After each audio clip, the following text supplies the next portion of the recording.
Today we're going to take a look at a product that I bought pretty much purely out of curiosity, and that is this super cheap projector from Amazon.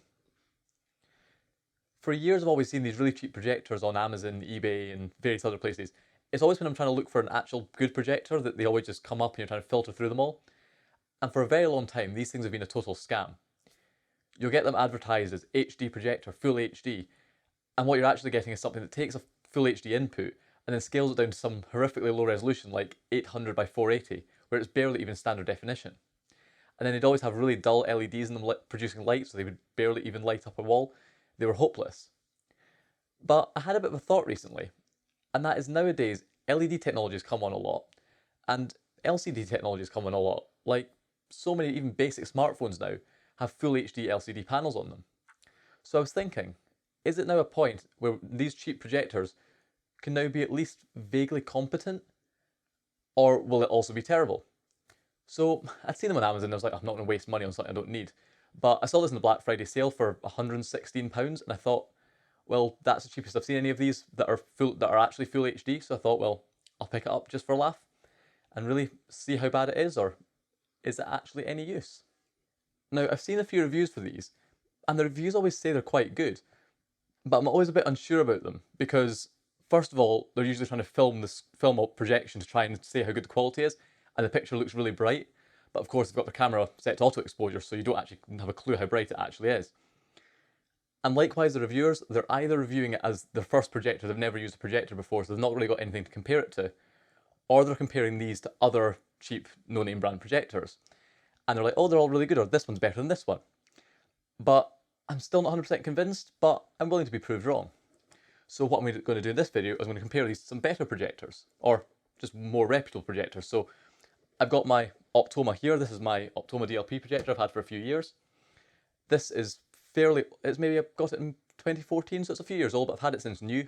And it's a 720p DLP short throw projector. So it is short throw, but it'll be a good baseline for comparison. And then as another test, although a bit of a wild card, I've got this really old Sony one that I've had for even longer. This is an old LCD projector. So even though it's only, I think, 1024 by 768 resolution, it's even lower res and it's really old. This is an LCD projector, so it's probably more similar to the technology that's in this one in here versus this one, which is DLP. So when I'm testing this out, I'm going to compare it to these two, which are a lot higher end, but lower resolution, and just really see how they compare. Does this have a benefit because it's higher resolution, or do these benefit through better optics or better quality? So that's what I'm doing in the comparison here. What I'm also quite interested to do is take it apart and see how it's built, because I'm really interested to see how they're building these things for such a low price. But I think I'll save that for a future video, so I'll do this video now, which will just be the review and test of this, and then I'll do a future video maybe in a few weeks, months, something like that, where I actually do a full teardown of this and see how it's built. But let's take a look at what we've got. This is the Elephas Q9. These are sold under all different names, so it's really hard to try and figure out what model you're getting. But this one seems to be sort of available under various different brands, but they all use Q9 in the model number. Even if you look on AliExpress, where these things are generally originally coming from, most of them come under the Q9 model number. But there's loads of other ones out there that are very similar.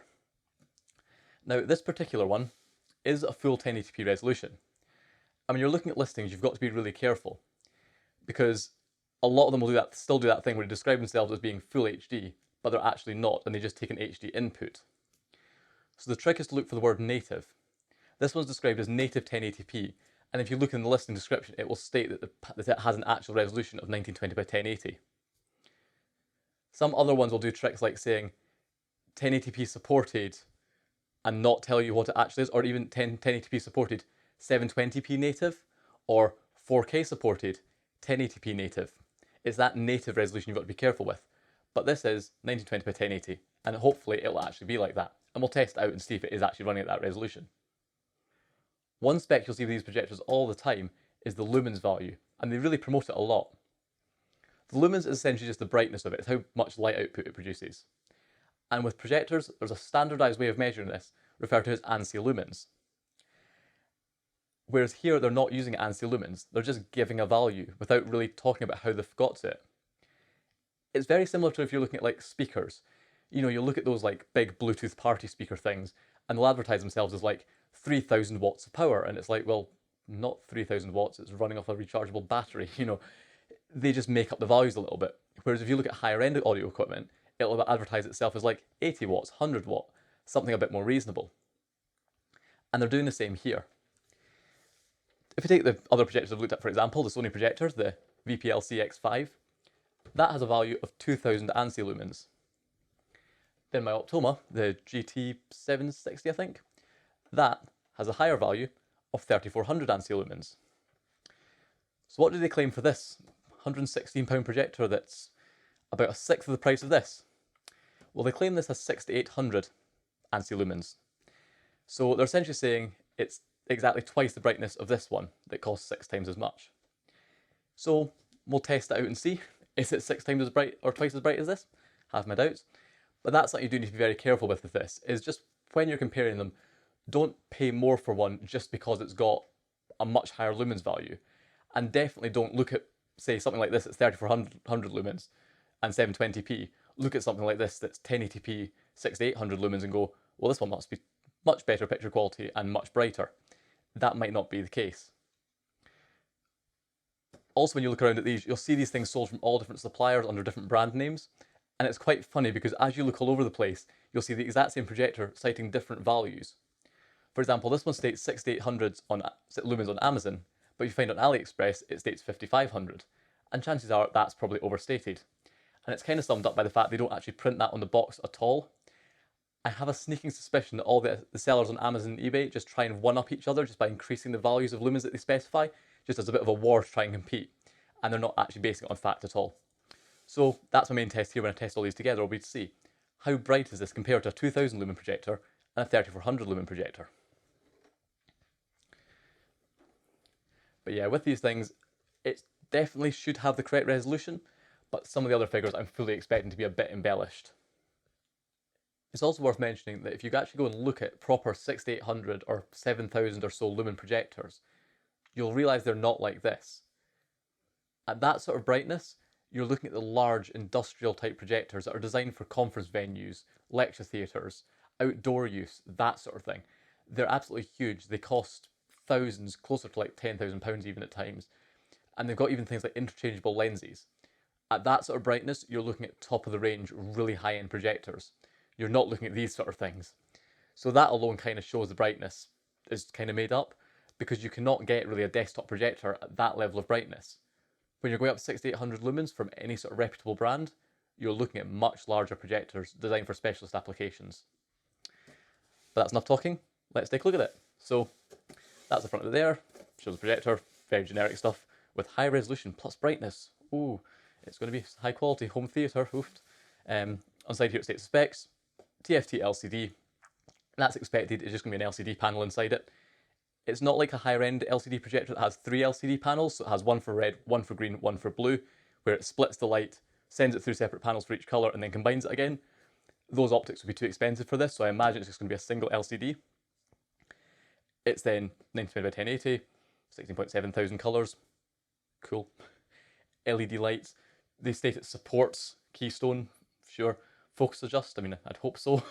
It's got a remote control. They give us projection size, which they sometimes try and one up how big it can go, but that's also sometimes due to the focal length. For example, you might not get a screen that's in focus at less than 42 inch. Aspect ratio stuff there, power supply, nothing exciting. On the back, some more pictures of it. Nothing really that exciting at all. But let's take a look at what you get.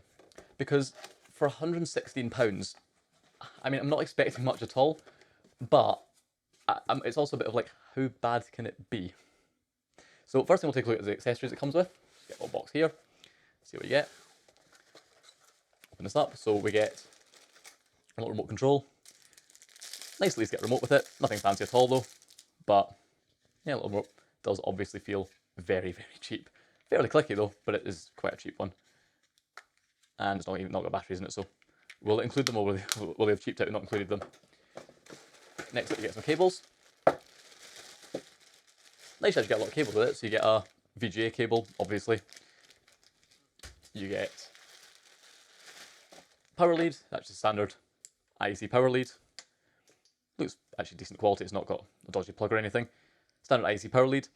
That's quite nice with this one that it does have a built-in power supply, because some of these did have external power bricks and that just gets a bit of a mess, especially if you wanted to mount it somewhere. And finally, an HDMI cable. So you get the cables, which is quite nice. Oh, and you also get a analog input. So it's one of those approaches, like same as a TV nowadays, where you get a sort of TRRS jack, plug that into the device, and it splits out to 3 RCA connectors, so you can connect analog sources if you want to. And I think that's all you get. Yep. So you don't get batteries for the remote, so you'll need to find your own AAA's. If cheaped out there. But finally, let's take a look at the projector. So that's it there. Packed in foam. Let's get it out. And there is the fine quality, top of the range Elephas Q9. So let's take a look at it. So here we've got the projector. The first thing I've noticed is it is quite large. It's a bit bigger than most other projectors I've seen. So for example, my Optoma here is physically quite a bit smaller. It's shorter. It's definitely a much smaller unit. And then compared to the Sony, which is, you know, a fairly actually quite small projector, it's way bigger than that. So it is quite a large unit. But I imagine they've done that because it's cheaper. You know, if you're trying to fit a lot of very small things in something like this, it's going to be more expensive to produce.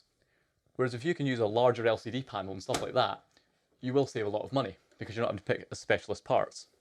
And we'll be interested to see that in the teardown video, how they've actually built this. But if we go and take a look at it, we can see on the front, you've got what looks like a sort of air vent, but it's not. I think that's just filled in. It's just a sort of design. And in this part here, that's almost, it's not well, it's almost fabricated. I think it's a sticker, but gives a sort of more luxury look. To be fair, this does look better than a lot of them. A lot of them look really cheap because they're trying to like emulate a sort of standard business projector, and they just don't pull the look off very well. It looks okay, but it's not, you know, insanely stylish, but it's fine. There you've got the sort of lens cap that covers the lens, or there's the big lens there. Now, at first glance, you can definitely see that that isn't as complex optics-wise than a higher-end projector. It might be hard to make out, but just looking through that, you don't see nearly as many bits of glass or just really as much complexity in there than you do on a much higher end projector. So it'll be interesting to see how this works, because they can use as good an LCD panel in the world, but if the optics are rubbish, you're not going to get a good picture out of it. But on this side you see a couple of adjustments. So you've got a focus adjust here, and this here, which from the reviews I've seen of similar projectors, not this one in particular, but I think this is like a Keystone adjust. So it'll be interesting to see how that works. What you don't seem to have on this though is a zoom, and that's probably one of the ways they've cheaped out on the optics here. On other projectors you'll have a zoom and a focus adjustment. My Optoma doesn't because it's short throw and generally they don't have zoom, but if you look at the Sony here for example, you've got a zoom and a focus adjust, and that means you can make the picture bigger or smaller optically. This one doesn't have that, so the only way you can really adjust the size of the picture is to either move the projector further away from the wall or closer to the wall, or potentially reduce the picture size in software, which will also reduce the resolution. Next up you've got a vent here, which I think has speakers behind it, so that's possibly the speakers. See what they sound like. Not holding out hopes for that. And then around the back we can see the ports. So we've got standard IC power input with a little fuse carrier. And as I mentioned earlier, this is a nice thing to see, is having a built-in power supply. Because if you were to, for example, ceiling mount this, it's a lot easier to have like a bit of mains flex plugged into the back here, going up into the ceiling and then running to like a fuse connection unit installed somewhere. Whereas if you've got like a power brick, you now need to try and hide that somewhere. You either have to have a socket on the ceiling or try and hide it inside the ceiling. It just gets a total mess. So an internal power supply is quite nice to have. It's just a lot simpler. And you can extend this cable to be as long as you want, rather than having like a cable fixed to a power brick that's very much fixed length. Next up here you've got the inputs, so you can see you've got an IR port for the remote, headphone output I presume that'll be, AV input, 2 HDMI ports, 2 USB ports, and a VGA port. Now we'll need to take a look at how these all work in practice, but I suspect the USB will do that thing where you can view media off a USB stick that no one would ever do. But you might also be able to do things like power a smart stick, so you could plug like a Fire stick or an Android stick or something into the back of this and power it off a USB port, which would be quite nice. VGA, because generally all projectors still have that. So yeah, you may as well have it. And you've got your 2 HDMI ports, which interestingly they've done that thing where they've labelled it HD1 and HD2, not HDMI. And I'm wondering if that's again a sort of way to cheap out and not have to license the HDMI name, if they just refer to it as HD. The headphone output's quite nice to see actually, because what you quite often find is if you want to use external speakers with a projector, you want to plug, say, a games console or something like a games console set-top box, something that doesn't have an analog audio output. You can plug it into the projector and then plug better speakers into the 3.5mm output, and this will separate the sound from the HDMI signal. You don't need to have a separate splitter. So it's nice to see that there. Finally on the other side, nothing really to note, just some air vents. Although interestingly, I'm seeing big giant heat sinks in here and in here. So I suppose they'll be for the LEDs. There's actually a couple of big heat sinks for that. So I'm quite excited to tear this down to see actually what it's like inside. How have they done all this to cool that LED? Because if it's got that size of heat sinking, it must be quite a decent, or at least hot running LED. Finally on the bottom, there's just nothing really fancy at all. Just a screw thread there. Was there a thing for that in the box? I thought I saw something somewhere.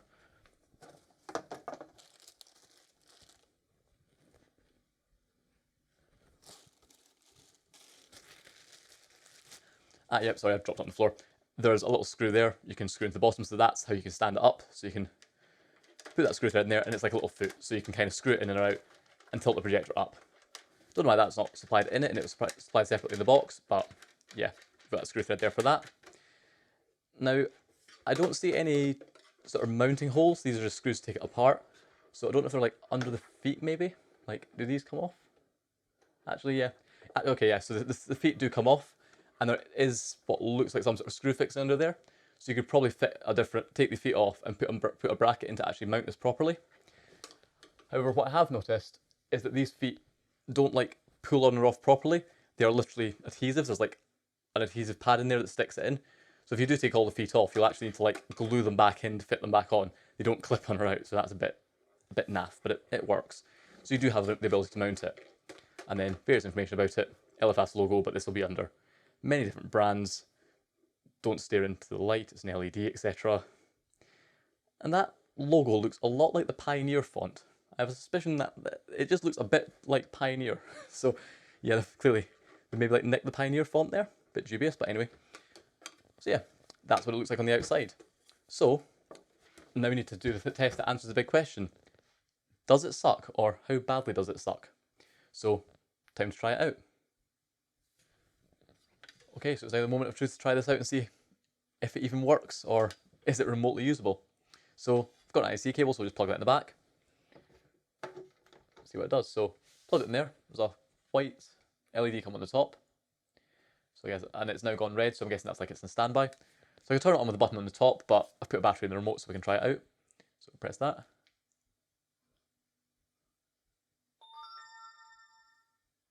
Okay, so it's made a sound. And there's light coming out of it, so it's done something.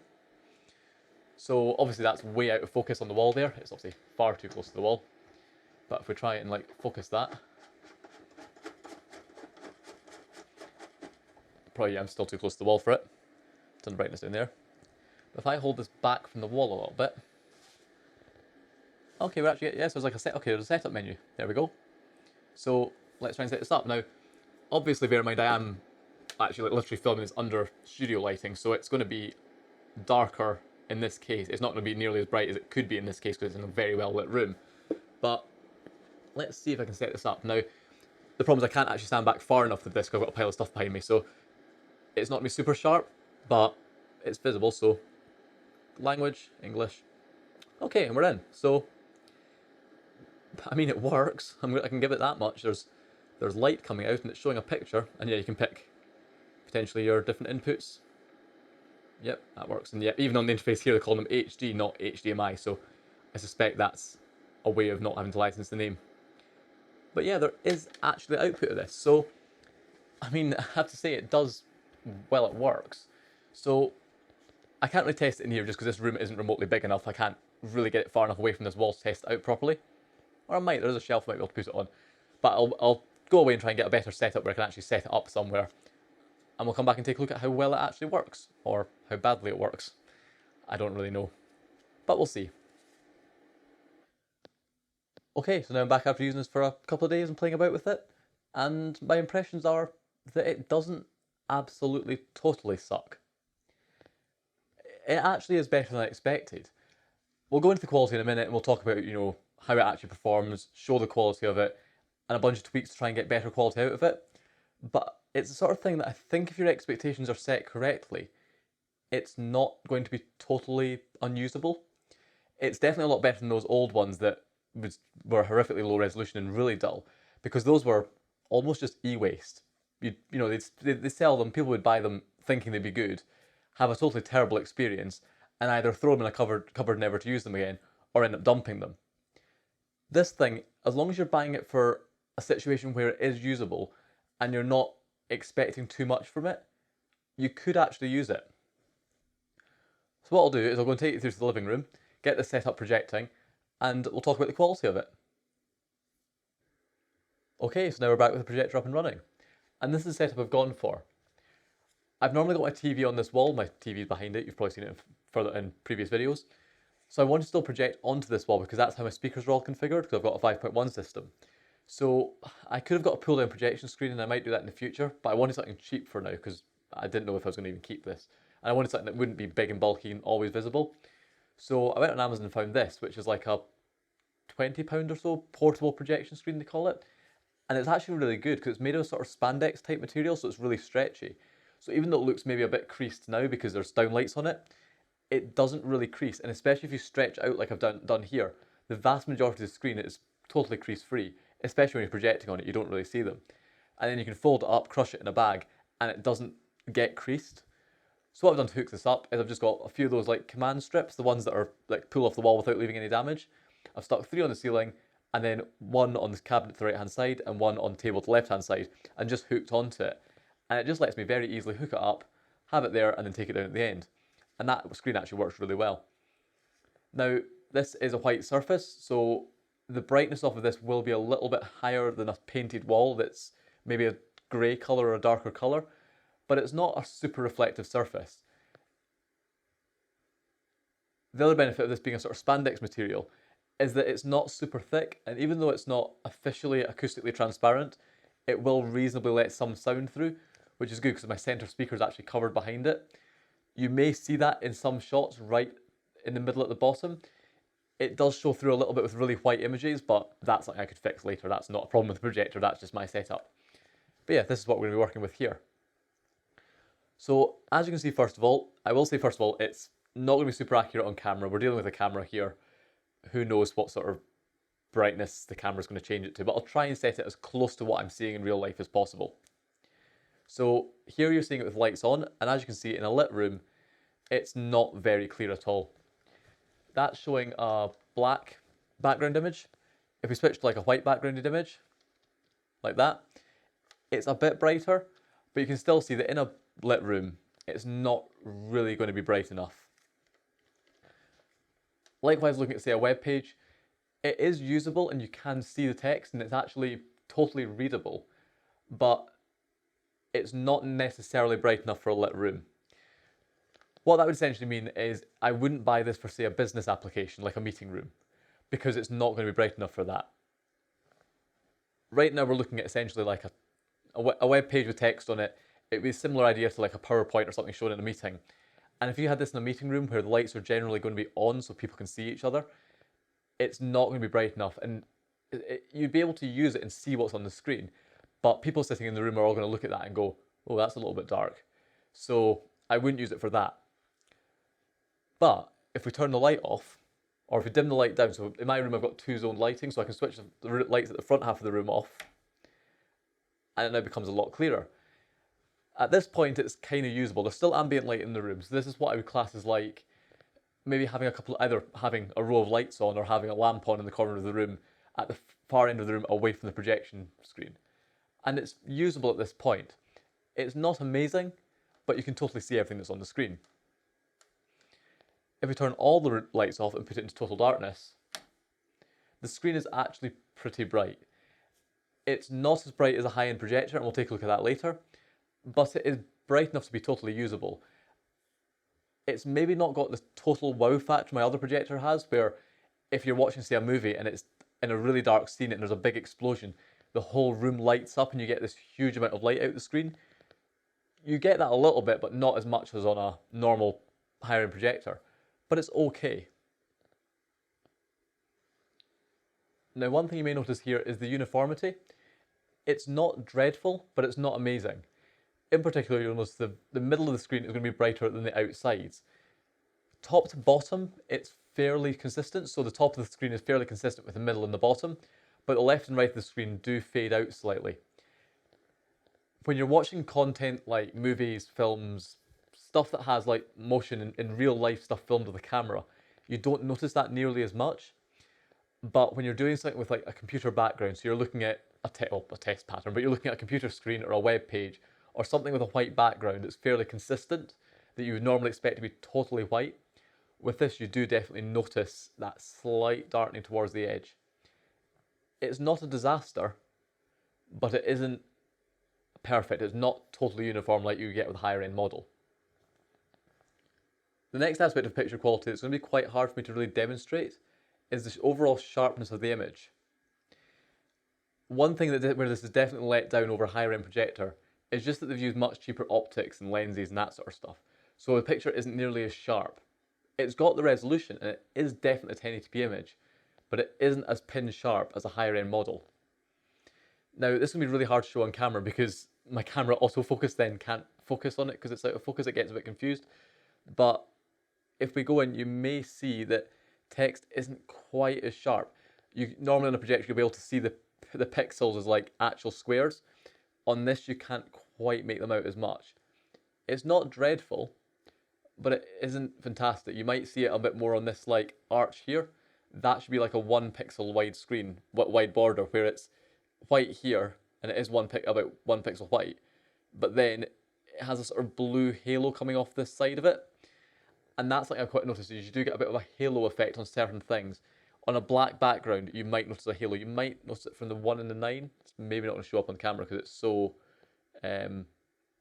dark, but there's a sort of slight smear coming down from it here. It's not deadly, but it is not going to be as sharp as a higher end projector. The other thing you'll notice is the uniformity. Like the brightness, where it's brighter in the middle and darker at the sides, the focus is similar. You can get the middle in focus, but then the sides go a bit out of focus, or you can get the sides in focus and then the middle goes a bit out of focus. So if we come over here, the middle is in focus, but you may see that the side is first of all a little bit darker, but stuff just isn't quite as sharp on the extreme edges. Take a look over the other side, see if that's any better. And likewise, you can see here again, like on this letter A, it's just not super sharp. And that's something you will find, is that even though it's got the resolution, the optics aren't particularly amazing, so stuff isn't super sharp. Do the same test again, but this time with a web page, and again you might just be able to see you can see me, but you might also just be able to see the sharpness of the text. Towards the middle of the screen, I'm trying to keep out the camera here, it's not deadly, you can read it, but it does just look a little bit soft. Now, the resolution is absolutely perfect. That is totally sharp. It's not a low resolution image. You are absolutely getting a 1080p image out of it. It's just not quite as sharply focused.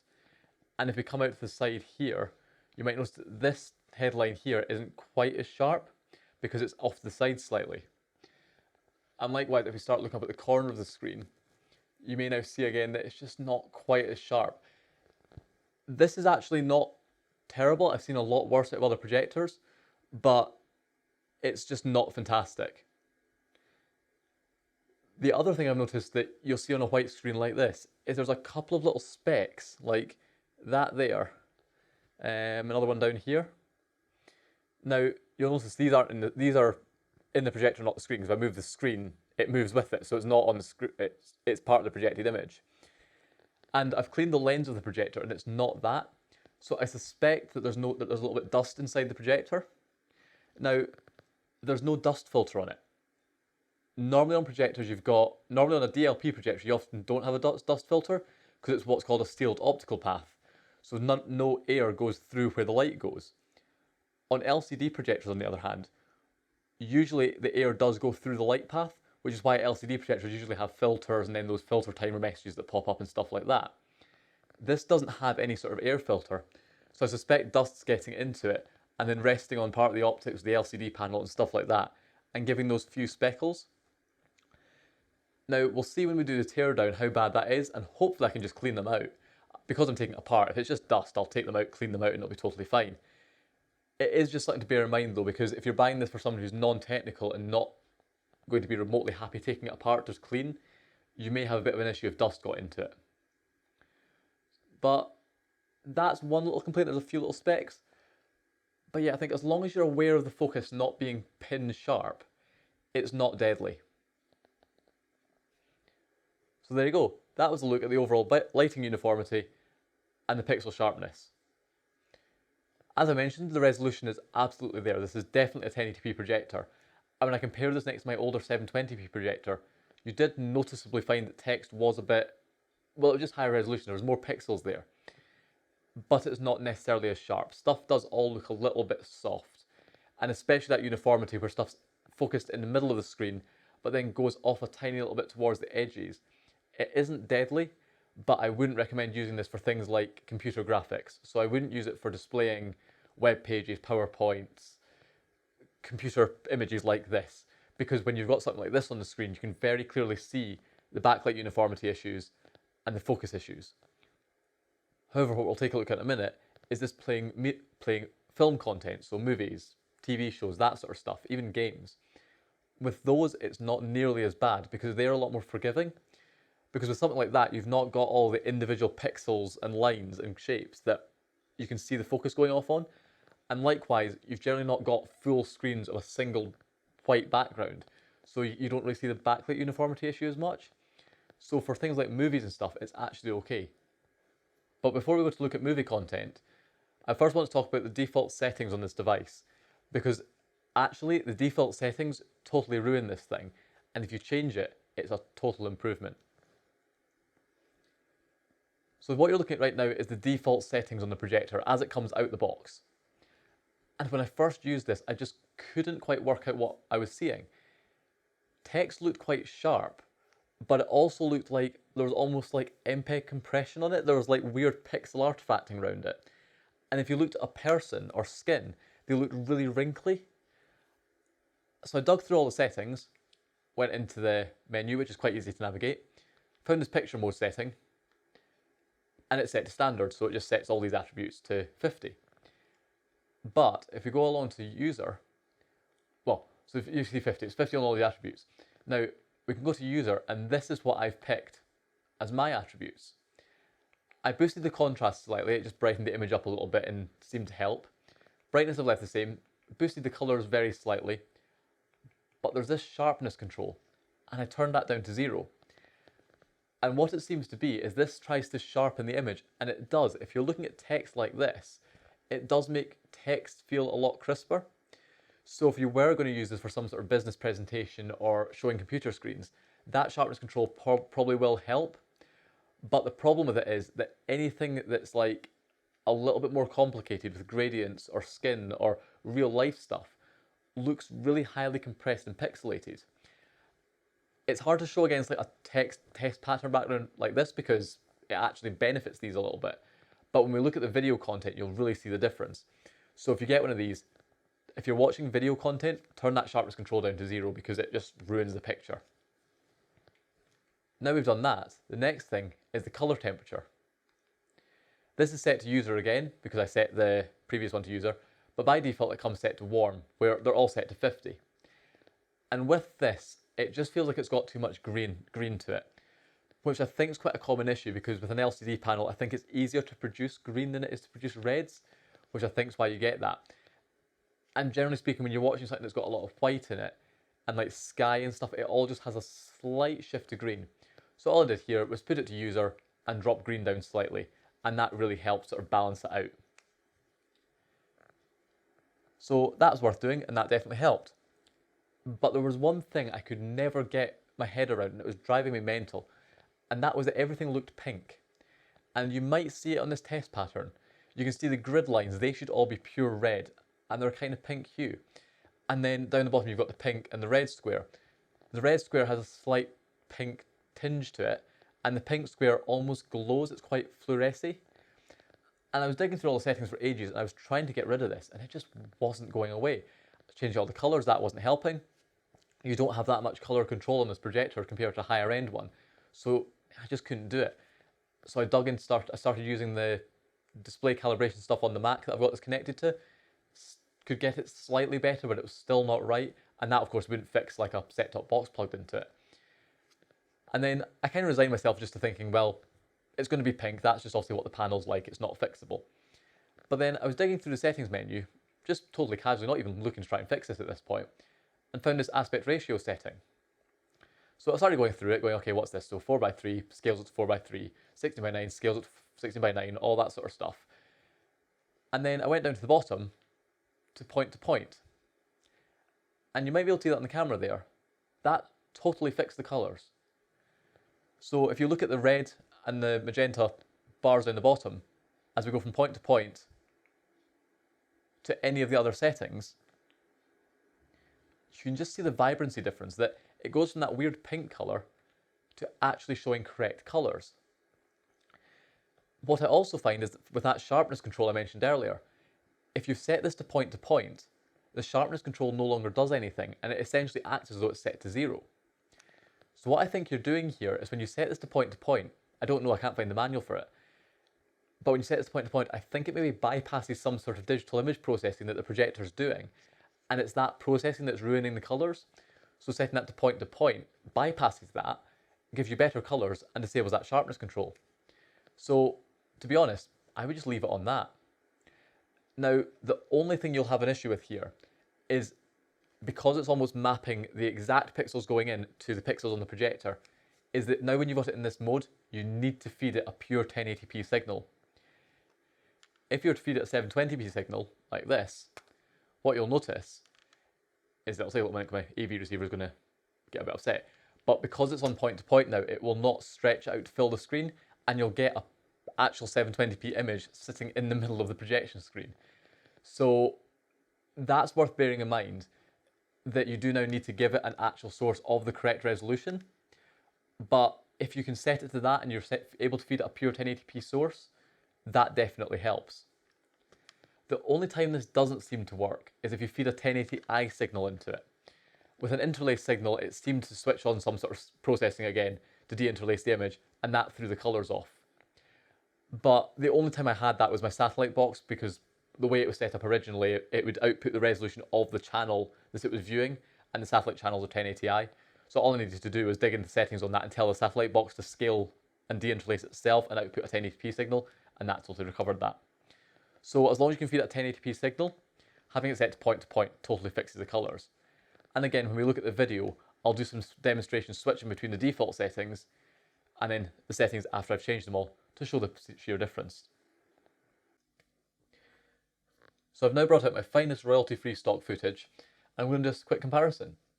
So we're going to compare between the default settings, the settings with the colours adjusted and the sharpness reduced, but without the aspect ratio set to point, the aspect ratio is just set to auto, and then with the aspect ratio set to point, and we'll see the sheer quality difference that you get between them all. So let's take a look at this. So first we're seeing it at the default settings, and you can see that the guy's shirt is quite defined lines on it that look a bit over the top. So we can reduce the sharpness and that improves. And then changing the aspect ratio to point improves the skin tone quite a bit. Much like this one, this is the new settings. Now if we jump back to the original settings, you'll see that the skin tone just looks a bit weird and everything looks a bit bluish. And if we go back, it looks a lot better. Here's the new settings again, and if you go back to the original, you'll see the lines in all the buildings become so defined, they look really unnatural, and going back to the new settings totally clears that up. The same goes for these waves. If we have the sharpness set again, all the waves just look so pinpoint, and it's just really distracting, and it just doesn't really make a lot of sense. So you're now looking again at the new settings, and while it's a bit soft, it just looks a lot more accurate to what you would expect. Same again here, we'll jump back to the original, and again you can see that the sharpness does make it look a lot more defined, but it just looks really unnatural.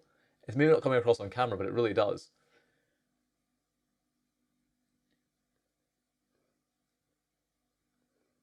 Now this example really shows the colour. So this is the new profile after I've changed it all, and if we jump back to the original, you'll just see how much like the pinks and the pink really blows out, and the red goes a little bit pink on the right hand side. On the right hand side, that should almost entirely be red. And if we go back to the new setup again, the right hand side goes a lot more back to red and yellow, and the pink dies down. Whereas otherwise, the right hand side goes extremely red and the pink glows, it becomes extremely bright. So you can definitely clearly see the difference here between the colours by setting the aspect ratio to point versus leaving it on auto. Next we've got a fire. Now with default sharpness it looks very overly sharp, so that softens down quite a bit if you set it to sharpness of 0. But if you look under the fire, it's all very red and there's a bit of pink in there. And if you adjust the colours, that becomes a lot more natural and looks like a natural ember glow rather than having a huge amount of red in there. So there you go. Hopefully that demo sort of demonstrated the difference in the settings. And from what I found, generally speaking, if you can set those settings correctly, it really does improve the image quality. And it's quite a drastic difference. It takes it from being borderline unusable in terms of the colours and just having really weird pinks to actually being okay.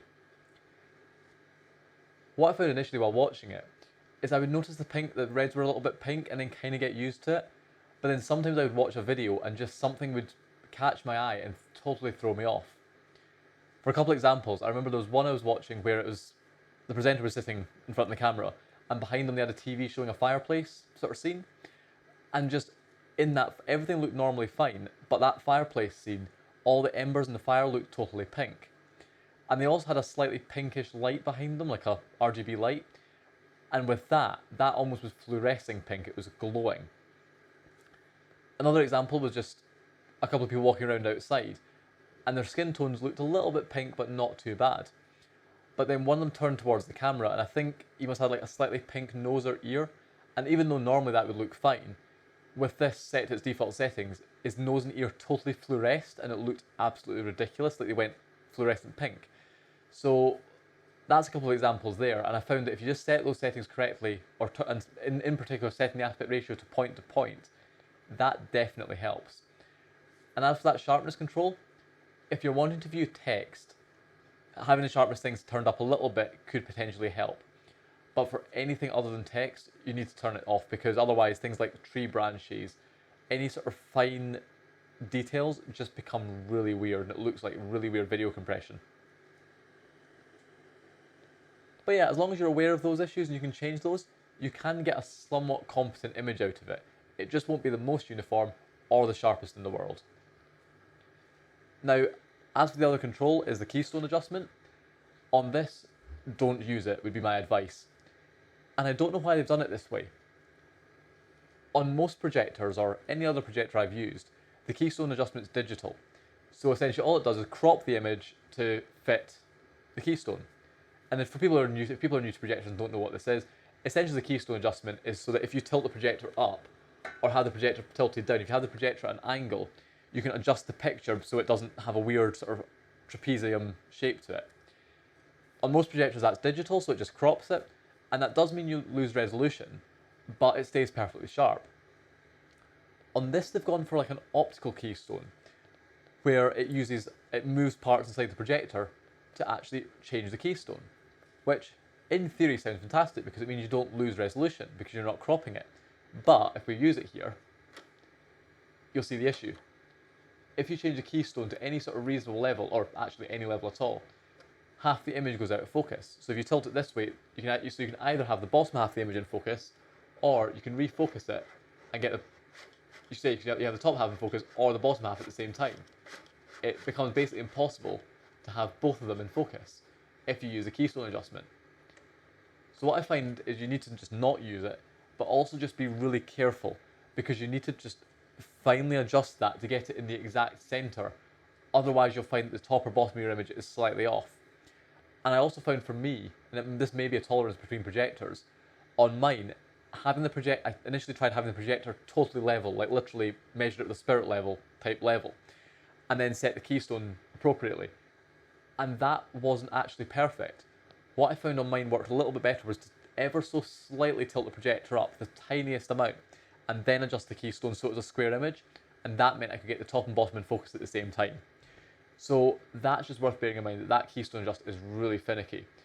And it's actually at the point when I do the teardown, I'm half tempted to see if I can like stick it or glue it in place so it can't be moved, because it would be so easy to just have this, throw it in a bag, grab it, take it out, and just not realise it and just knock it, and then I have a totally weird out of focus image.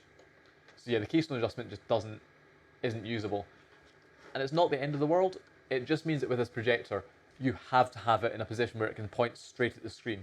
You couldn't have this in a situation where it's sitting on a table pointed angled up or hanging on a ceiling angled down, because you'd have to use the Keystone adjust and it just won't work. And it confuses me why they've done this, because they've had to put additional hardware in this to make that work, whereas they could just do it in software. So all I can so unless it's like a case that the image processing chip in this isn't good enough to do that sort of scaling but non-rectangular scaling, and that means they've had to do it in hardware, but in like physical moving parts. But other than that, I can't see a reason to why they've done it. Now, one thing I did see looking at other projectors like this is some of them do advertise what they call 4D Keystone, which means you can compensate for tilting up and down and pointing left and right. And on those, it seems to do it in software. So if you do need to have Keystone adjustment, make sure the one you have does it in software, and potentially that 4D Keystone might help, but don't quote me on that. So yeah, the Keystone adjustment is not really usable, but you can get a passable image out of this as long as you're careful. And then also it just comes down to what you're viewing. If you're wanting to use this to view movie content or lots of images, it's usable, but I wouldn't recommend this for viewing things like text and computer graphics, just because that slightly soft focus and not perfect backlight uniformity really shows up. So now, as a comparison, I've set up my Optoma projector, projecting the same sort of thing. And what you'll first of all notice here is just how much more uniform the backlight is. It goes all the way to the edges and there's no tail off really at all. And what you'll also notice, it might be hard to see because the camera will be adjusting, but I can definitely see here, this is a lot brighter. It is a much brighter image you're getting out of it. However, with this projector, it is lower resolution at only 720p. And on this size of screen, even from the distance I'm at now, which is a good few meters, and it's further back than where I normally sit, I can see the pixelation, and I can clearly see it's not as high resolution and not as detailed as using a cheaper projector. So this generally comes down to what I was saying about the use case for this. A projector like this one would be much more suitable for use in a business application, because it's a much more uniform backlight, the pixels are a lot sharper, even though it's not as high resolution. You don't see that blur or softness on all the pixels. And if I turn on the lights, there's sort of ambient light, and there's all the lights. It's not amazing, but there are downlights shining directly onto the screen. It's a lot brighter than the Q9 projector. So this would be suitable to be used in like a lit room. And this is total evidence that the lumens value made on the Q9 is totally made up, because this projector here is 3400 ANSI lumens. The Q9 claims to be 6800, exactly double. Comparing these two images, does the Q9 look twice as bright as the Optoma? No, it looks maybe about half as bright. So, or maybe not half as bright, but the Q9 definitely is not its rated lumens value. But in terms of resolution, the Q9 wins. So actually, I think I'll continue to use the Q9 over this Optoma, just, at least for watching sort of film content in here, because it is higher resolution. That's in the fact that the Optoma is really low, is short throw, so it has to sit literally on the couch, which isn't ideal. But yeah, that's the sort of comparison between this, the Q9, and a much higher end projector. And you can see that, yeah, the Q9 is higher resolution, but the optics in the higher end projector are a lot better. Now, as a slightly trickier comparison, I'm going to compare the 2000 lumen Sony projector to the Q9. Now, unfortunately, the Sony projector only has VGA, and it turns out I don't actually own a HDMI to VGA adapter, so I can't connect it up. So we're just going to have to deal with the Sony's built-in display, and I'll use the menu on the Q9 as well. But as we can see, if we put the two side by side, the Sony is a little bit brighter still at 2000 lumens. And I mean, you could also argue the Sony's probably even darker because it's got quite a lot of lamp hours on it. It's pretty old, so I don't know what it's doing. I can find, yeah, there you go. It's got 1300 lamp hours, so it is getting on a bit in terms of lamp life as well. But if you look at like the left of the Q9 as well, because the right's faded out because it's at a weird angle, but Yeah, the Sony is still brighter at 2000 lumens than the apparently 6800 Q9. So yeah, the Q9, it feels more like you're looking at 1000 lumen, 1500. But yeah, that's the brightness comparison. However, there's one thing I found that the Q9 actually does quite well, and that is black reproduction. With the other projector, the Optoma you looked at, it's a DLP projector. And DLP is essentially, it's a little chip that's got a bunch of tiny little mirrors for each pixel that either reflect light or don't reflect light. And that means when the DLP projector is producing black, it actually produces black. It's a similar thought to how OLED works. It's not how OLED works, but it's a similar idea in the sense that if it's not displaying, if a pixel is meant to be black, there's no light there at all. Whereas with these two, they're both LCD projectors, which means you've got an LCD panel, well, one LCD panel on the Q9, I think, and 3 on the Sony. And then you've got a light source that's shining through the LCD panel, so when you're producing black, you'll have a slight bit of light bleed, much like on an LCD screen, where showing black, you'll still see a bit of the backlight bleeding through. Now, when I used to use the Sony, I definitely noticed that, where if you had black, it would appear quite grey. And I was worried getting the Q9 because obviously it's LCD as well, and it's even lower end. But it seems as though LCD technology has just progressed a lot in the last very many years since the Sony was made, such that the blacks are actually okay. So what I'm going to do now is a test to demonstrate this. So the picture might be a bit noisy because I've had to boost the sensitivity on the camera a lot because I'm trying to record black. But what I'll do is on the Q9, I'll turn on a test pattern I've made, like that. And what you're seeing there is essentially just a black screen, and the two lines indicate the end of the screen. So the right-hand side, where those lines stop on the right-hand side, is where the projection from the Q9 stops. I'm essentially a black out the Sony, you might be able to see it. But the Q9 has pretty deep black, so it's actually quite hard to see. It is there, but it's not too noticeable. On the other hand, if you bring a black image in on the Sony, look how grey that is in comparison. And at that point, it's actually quite noticeably lighting up the room. I mean, obviously there is the projection in the corner, but yeah, you can totally see the difference here. So yes, that's one thing I'm really impressed with Q9 actually, is the black levels. Because just buying another LCD projector, I was worried it would be like the Sony again, but it's not. The technology's clearly progressed enough that even in a super low-end projector like this, it can actually get pretty decent blacks. One big complaint I have with this though is the fan noise. And you may be able to hear it here. I'll try and edit it in separate, I'm recording it separately. And it is a bit loud, which is annoying, because if I compare it to my Optoma, the Optoma is actually quite quiet, and it's got a full-on projector lamp in it, whereas this just has LEDs, so it shouldn't, in my mind, get as hot or need as much cooling. Now, it does produce a fair bit of heat, but it's not like it's moving a huge amount of air. The fans are just a little bit high-pitched and whiny, and they're definitely quite noticeably audible. If you're listening to something with a lot of action and explosions or music or anything like that, it does drown it out. But if you're listening to like someone talking, something that there's silence in the background, you do hear the fan noise. For me, it's not deadly because I have the projector quite far back from me to get such a big screen. In fact, to the point that it actually sits in my kitchen and projects through the door, which is where I'm standing right now. So that does help the sound a little bit, but you wouldn't want it sitting right next to your head because you would hear the fan noise quite a bit. I think I'm going to do a teardown. I'll actually look at the fans and I'll see if they would be replaceable, because it wouldn't be too expensive to replace them with standard PC fans, as long as there's nothing special or complex about them. But yeah, I think that is definitely a complaint with the fan noise on this. It is pretty loud. Now, one thing I was actually very pleasantly surprised by is the speakers built into this. They actually go quite loud and don't sound too bad. Like they distort at absolute maximum volume, but at a normal volume they're not deadly, and they can easily fill a small room. And they're actually better than the speakers I've heard in basically any other projector I've used.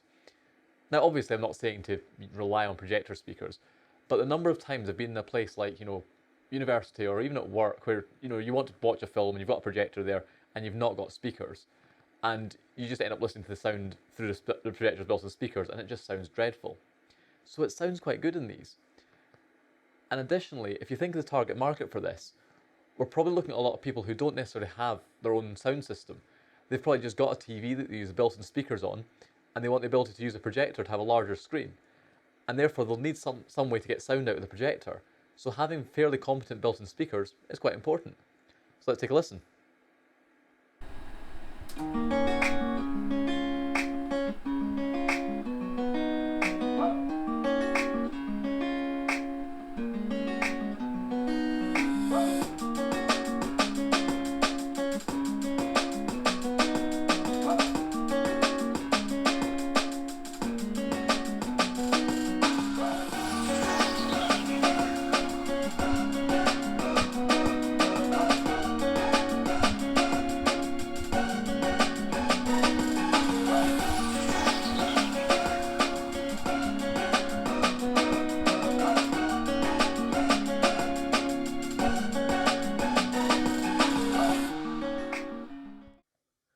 So there you go, that was a look at this very cheap projector, the Elephas Q9.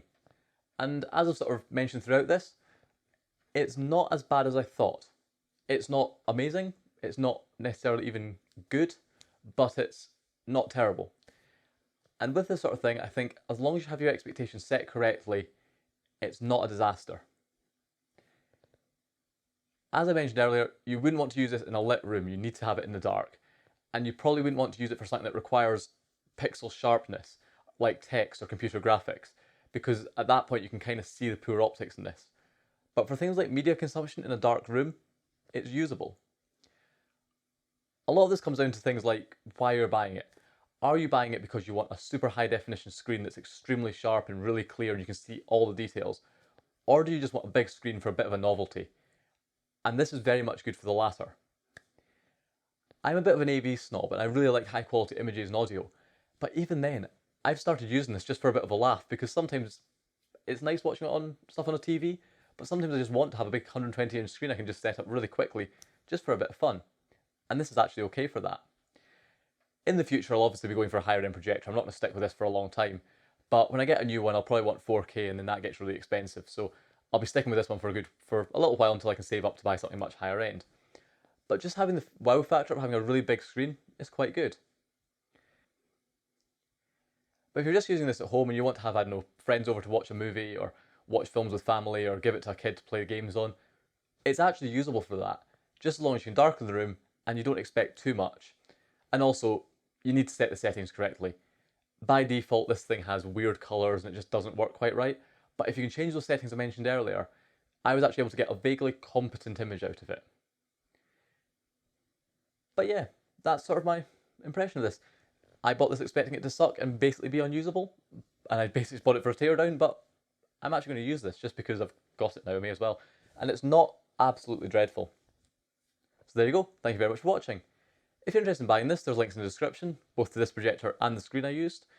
But yes, just set your expectations correctly, don't buy this expecting it to be particularly amazing. It's okay. But yeah, there's links in the description, and also stand by for maybe a couple of videos time when I do a teardown of this. So we'll see what's inside it, because I'm really interested to see how this is constructed, just because that is a really low price for something like this, and I really want to see inside it. So yeah, thank you very much for watching.